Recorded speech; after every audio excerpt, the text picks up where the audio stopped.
ঢাকার উত্তপ্ত রাজপথ কি আবারও কোনো বড় পরিবর্তনের ইঙ্গিত দিচ্ছে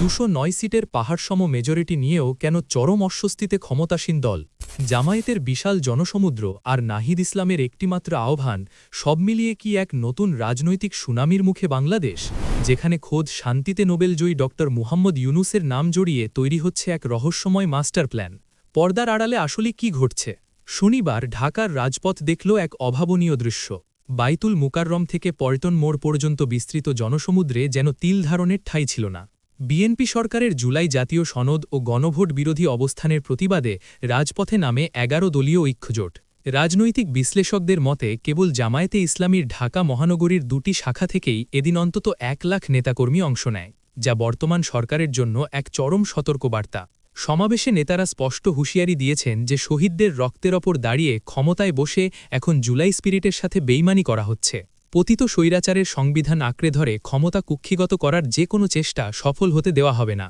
ঠিক এই উত্তপ্ত পরিস্থিতির মাঝেই এনসিপি নেতা নাহিদ ইসলাম এক ঐতিহাসিক আহ্বান জানান তিনি সরাসরি ড ইউনূসকে ঐক্যজোটের সাথে রাজপথে আন্দোলনে নামার আমন্ত্রণ জানিয়েছেন বিভিন্ন সূত্র নিশ্চিত করেছে ড ইউনূস নিজেও জুলাই সনদ লঙ্ঘনের বিষয়ে আন্তর্জাতিক মহলে উদ্বেগ প্রকাশ করেছেন তিনি যদি সত্যিই রাজপথে নামেন তবে তা সরকারের জন্য এক চরম অস্তিত্বের সংকট তৈরি করবে একদিকে জামায়াতের সাংগঠনিক শক্তি অন্যদিকে তরুণদের আবেগ আর ড ইউনূসের গ্লোবাল অথরিটি এই তিনের সংমিশ্রণে কি তবে কোনো নতুন পটপরিবর্তন আসতে যাচ্ছে